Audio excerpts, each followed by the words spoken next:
Hey everyone, we have got a brand new machine in front of us, and that is the new Heatware 12 kilowatt 3-phase roll-to-roll heat press for sublimation, and it comes in a whopping 1.7 meters wide. And in this video we're going to be showing you the basics on how to operate this machine, and we're going to show you a feature that this heat press has that I have not seen in others in South Africa. First thing we have to do is go ahead and switch our air compressor on. Now, let me tell you what this air compressor is for.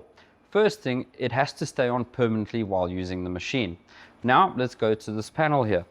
It's giving you a big warning sign not to touch anything inside here. Do not touch this area over here because it is live wires. Now, let's go to this brand new feature that I'm really excited for. This component here is run through the air compressor. Now, what this does is it moves back and forth on both sides to make sure that your mat stays aligned. Okay, just bear with me. I want to show you the sensor that is attached to this air compressor. So as you can see, there's a sensor on both sides of the mat. And now this sensor basically has a little actuator lever arm. And what it does is the moment the mat moves too far, it's going to touch that blanket and then it's going to go, hang on, you've now moved over. And that sensor is now going to activate those two pneumatic arms to push the mat either side to keep it in the center so that you don't have to. How cool is that? Okay, so we are going to show you the rest of this machine before we start heat pressing so you know what everything is. Now we've gone over this section here with the air compressor, so let's move over to our control panel. So first off, we have got our controller for our actual temperature. Now this is very easy to set. All you got to do is literally use the up and down buttons to change the bottom, which will then change the top temperature. Keep in mind that this has a 1 degree difference up and down from your set temperature. So don't worry when you see it 1 below or 1 above your set temperature. Next, we have our heating panel. This here controls whether or not the heating element is actually switched on. And that is just a matter of switching it on and off. This has to be on in order for this temperature to start warming up. From there, we have got our power. Now the power is merely just a push in and push out. So when you want to switch this off completely in emergency, that is also your emergency switch off button. From there, you got your cool down and heat up. So if you want to heat up, you switch it to heat up mode. If you want it to cool down, you switch it to cool down mode. That will then start decreasing the temperature and it will start rolling the drum down ever so slightly until it reaches about 90 degrees. Once it's hit 90 degrees, the machine will switch off automatically. Until then, we want to carry on heating up. Then this control panel here, as it suggests, is our speed. So now this is controlled via the dial. So whether you want the mat to speed up or slow down, you just move it accordingly. And then you have got your dial here for going forward or backward. So for instance, if you've got a bit of an issue and you've pushed in material that you shouldn't have and you want to quickly bring it out again, you can just quickly reverse it. And as you can see, the mat just instantly reverses without you needing to do anything else. So just flip it and flip it back. Last on our control panel here in the front is our collection for our material. And basically all you need to do here is change the speed accordingly with this dial up or down, or you can use the arrows, and then you can just go ahead and push run, and that will then start running the back collection so that you don't have to have all the material hitting the floor. And then when you're done with it, you just push stop. Then we have a control panel here on the side that's by the front section of the heat press, and this is for our roller that's over here. Now this is purely just also increase speed, decrease speed with the controller, and then you push run or stop. And as you can see, it starts to move, and that is to take up your excess paper once it's come through your heat press. So let's quickly show that. You shove that through and then it's going to come out over here and it's going to go and then attach to this roller to take up your paper that you no longer need. With this one done, we're now moving to the back section here. So we've got quite a bit going on here. Let's start right at the bottom here.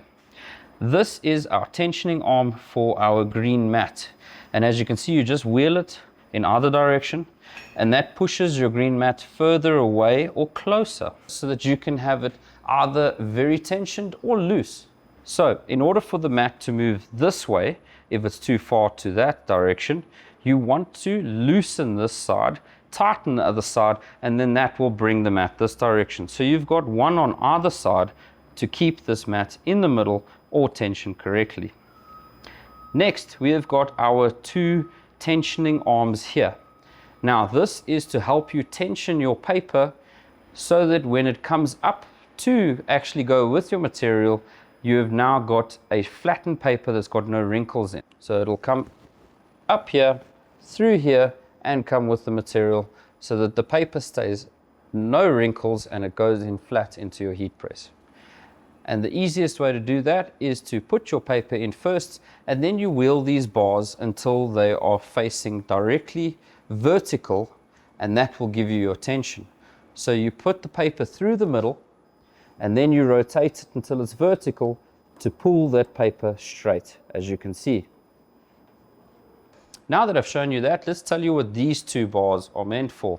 So this bottom one here, as you can see, there's a brass nipple here. That is for your air compressor with a connection to pressurize these rectangles outwards to hold your roll so it does not shift left or right.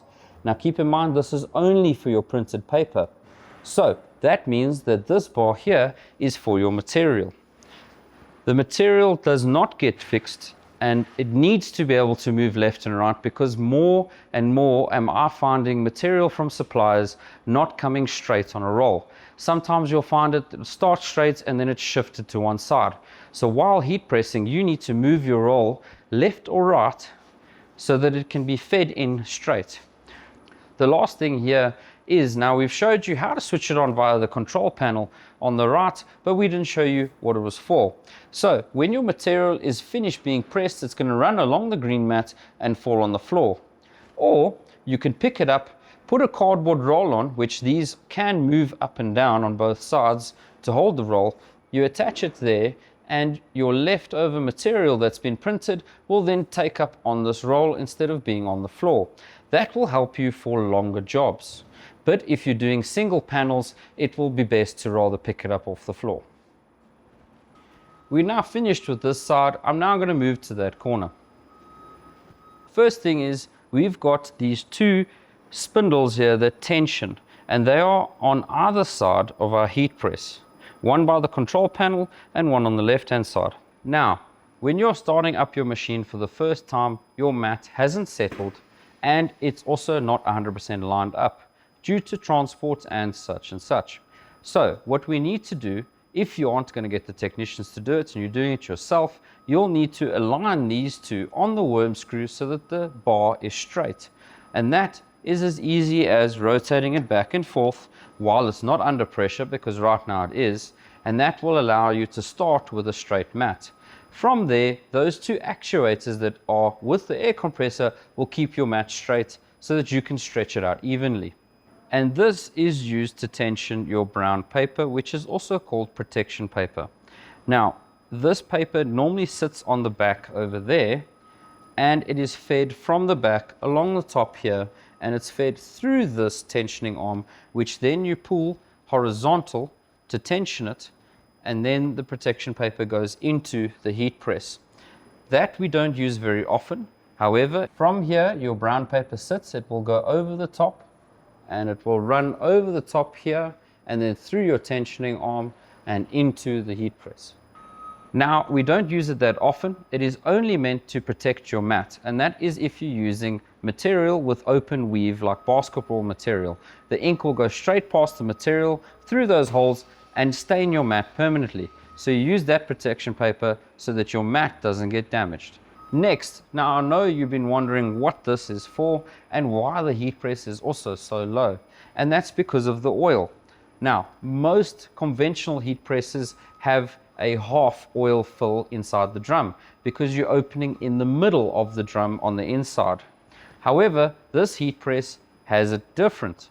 This is the oil reservoir. With it being up here, instead of filling it from the side of the drum, this allows you to have a full drum of oil, which gives you the most consistency with your temperature over a long period of heat pressing, which most half-filled drums will give you irregular between 5 to 10 degrees difference.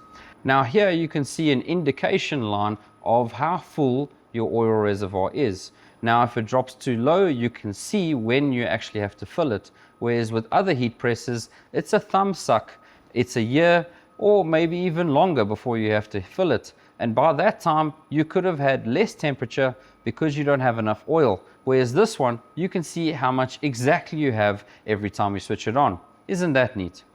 The last thing here is the shroud that's encased around your oil reservoir, and that is so that you don't burn yourself. So I'm able to touch the outside of this because it is a cooling method for the main reservoir, and there's a very big sticker here that says hot and caution. And you should not ever open this while operating the machine. This is extremely hot oil and it will burst all over you if you open this while this is on. The only time that you should open this is if the machine is off and it's 0 degrees. That is the only time that it's safe to operate this section to refill. Now with that being said, let's go ahead and use this brand new heat press. First thing we're going to need is some printed paper, and that has come fresh off our AM printer, and that is what we're going to be using today along with drop needle square, just to show you how this thing operates. Next we have our material, and I have chosen to do drop needle square as our test first. So what we're going to do is just roll this out, and all I want to do is just cut enough for the test, just so we can see if all of our settings are correct with the heat press.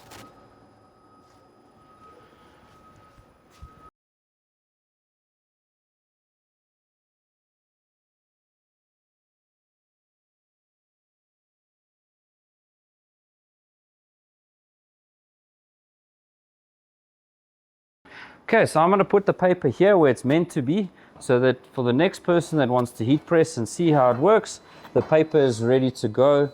It doesn't need to be found. It can always be where it's supposed to be. Just like that. Okay, so now that we've cut our paper and our material, what we need to do is make sure that we flip this the correct way around. So right now this material is the wrong way around, so we're just going to flip that around, and then I'm going to stick this in the opposite way around. Because I'm alone, it's always easier to stick prints in this way, especially if it's shorter. That way you're not going to make as many mistakes as if you're trying to push something in and you can't reach the other side. Okay, while I'm pulling this straight, we've got to make sure it's the right way around, and the only way you can know that is by looking at the edge of the material, and that's basically where the machine gripped it to roll it on. And how you know which way it's supposed to be is you'll see there's puncture marks along the material. You'll see puncture marks going this way, and you'll see an exit hole pushed out this way. You'll see that is quite clearly, you can actually feel it. The opposite side that you can feel, where the puncture holes went, and that is the side that you have to heat press. So the side that it went through is the side that you heat press on. Rule of thumb for most materials, that is the side that you'll heat press. Okay, so now that I've made sure that all the ink is covered by material, we're going to grab our paper and material, and we're going to worry about the front end. You'll see this side has got a little bit of a lip. This side is the side I'm going to concentrate on, and we're going to push it in very slowly, just making sure that everything stays down, and we just go slowly, and then you'll see it's gripped. So now all we've got to do is just make sure that the paper stays flat, make sure the material stays on top like this, and we can now pay attention to underneath, because this side is now finished. So as an example, as you can see here, we've got our excess paper that's been heat pressed and now we don't need any more, this would go all the way to here and attach to this bar here where my hand is now, and that should then turn and take up your excess paper that you no longer need. But if you're doing panels like this, just leave it on top and let it do its thing.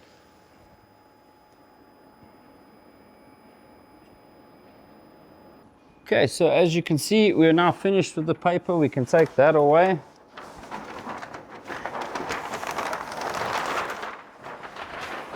And we're left with our heat press material.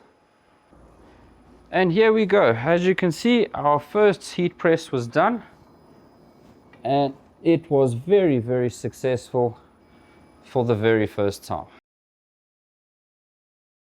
Well, it's absolutely really good colors. The depth of color range is fantastic. I'm really happy with this print and press. But now, let's say for instance, you were finished for the day and that was your job done. Again, what do you do to switch off the machine? And that's quite simple. Come have a look.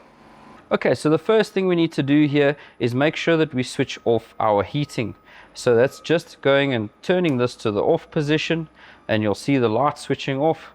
And then we need to tell the machine that we want it to cool down. So we go ahead and switch it to cool down, and then you'll see this will drop down ever so slightly because the machine will keep rolling. And once it hits around 90 degrees, the machine will stop moving completely and switch off all its motors. From there, you can go ahead and switch this completely off, so the red button, red light is gone, and then you can go and switch off your air compressor. Speaking of air compressor, I just wanted to let you know that these air compressors are available right now from buythis.co.za, and you're going to need 2 of them, which is why I'm holding this component here. This component is used to pressurize those bars that keep your paper from moving left to right, and that is what this little piece is for here. You go ahead, connect it to your air compressor, and that's why you need a second one, because you cannot stop the one that holds your mat in place from moving left to right just to do this part here. You'll find it very irritating, so please go ahead and get a second air compressor. It will make sense later. Now, there are going to be some future videos coming on this machine to show you a little bit more about it, so keep your eyes peeled. But however, if you want to see a little bit more right now, in the description below there are 1 or 2 links for some videos that are already up. And again, thank you for watching.